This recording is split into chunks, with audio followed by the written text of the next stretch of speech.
ដែលការប្រកួតនេះគឺបាទជាការប្រកួតនៅក្នុងសប្តាហ៍ទី21ជំនួបរវាងក្រុមម្ចាស់ផ្ទះបាទ MOI កំពង់ដេវ៉ាជាមួយនឹងក្រុមភ្ញៀវបាទគឺព្រះខ័នរាជស្វាយរៀងដែលជាក្រុមកំពូលតារាងមកយើងឃើញថាការប្រកួតនេះធ្វើឡើងនៅម៉ោង 6 ល្ងាចហើយសម្រាប់ក្រុមម្ចាស់ផ្ទះបើទោះជាមានកីឡាករបរទេសតែមួយរូបគឺអ្នកចាំទី Wagner Augusto ក៏ពិតមែនក៏ប៉ុន្តែបានធ្វើឲ្យក្រុមភ្ញៀវព្រះខ័នរាជស្វាយរៀងដែលប៉ងពងលាតបាទពង្រឹងក៏ដូចជាពន្លាតនៅបាទក្របបាល់ក៏ដូចជាបន្ទុកនោះគឺប្រឹងប្រែងខ្លាំងមែនទែនយ៉ាងណាក៏ដោយនីតិទី18បាទប្រធានក្រុមសួយវិសាលបាទបញ្ជូនចេញពីស្លាប់ខាងឆ្វេងមកបានយ៉ាងល្អបញ្ចូលទីបាទគឺការលេងដ៏យល់ចិត្តគ្នាជាមួយនឹង Corner Shield ដែល Corner Shield បានធ្វើដៃជាសញ្ញាឲ្យវិសាលបញ្ជូនវិសាលឆែកមួយហើយក៏បញ្ជូនមកដល់ជើងតែម្ដងដោយចាប់ដាក់ពេនបញ្ចូលទីបានសម្រេចនាំមុខ1-0យ៉ាងណាក៏ដោយ MOI កំពង់ដេវ៉ាបានបង្ហាញពីសក្តានុពលរបស់ខ្លួនហើយចំណុចនេះនាទីទី25កីឡាករសានបូរ៉ា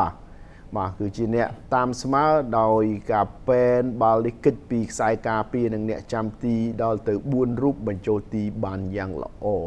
ជាការបញ្ជូនពីស្លាប់ខាងស្ដាំរបស់វឿនវ៉ា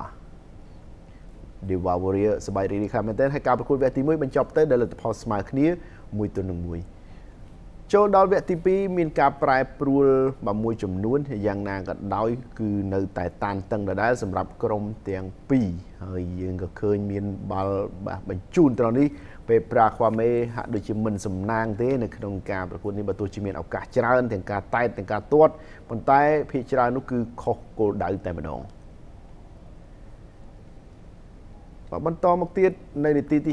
58គឺមានការទាត់មួយជើងរបស់គឹមសុកយុទ្ធបន្ទាប់ពីទទួលបាល់ពីស៊ីដានបាទបាល់នេះគឺស្ទើរសុទ្ធស្ទើរបញ្ជូនបាទអញ្ចឹងបាទរត់ទៅអត់ទាន់ទេហើយក៏មិនចំគោលដៅដែរបន្តទៀតភាគច្រើនលេងចេញពីស្លាប់ខាងស្ដាំត្រង់នេះត្រូវ Wagner Augusto បាទរារាំង rebound មកបាទស៊ីដានឈរទាត់ម្នាក់ឯងមួយទំហឹងជើងតែបុកនឹងរបាទីឡើងរង្គើតែម្ដងបាទមិនបានសម្រេចទេអូយបាទត្រង់នេះគឺ10ម៉ែត្រទេបាទឆ្ងាយពីចំណុច penalty បាទខិតទៅរកខ្សែទៀតបាទគឺឱកាសនេះពិតជាឱកាសល្អតែមិនអាចធ្វើបានត្រង់នេះមិនរតនបញ្ជូនឲ្យតាកាឈីអូដាវ៉ារ៉ាបាទនៅតែជាកីឡាករមួយរូបដែលជួយសង្គ្រោះព្រះខ័នរាជស្វាយរៀងនៅចុងម៉ោងដើម្បីឲ្យរកបាន3ពិន្ទុដែលគេធ្លាប់ធ្វើបានម្ដងរួចមកហើយនៅឯពហុកីឡដ្ឋានជាតិមរតកតេជោនៅពេលដែលលេងទល់នឹង ISI ដង្កោសាន់ជ័យសប្បាយរីករាយដោះអាវក្រវីហើយក៏បានលើសំឡេងកញ្ចែបញ្ចប់ការប្រកួតលទ្ធផលជាផ្លូវការព្រះខ័នរាជស្វាយរៀងរកបាន3ពិន្ទុបន្ថែមតាមរយៈជ័យជំនះទៅលើក្រុមម្ចាស់ផ្ទះ MOI កំពង់ដេវ៉ាដោយលទ្ធផលជាផ្លូវការ MOI កំពង់ដេវ៉ា1ព្រះខ័នរាជស្វាយរៀង2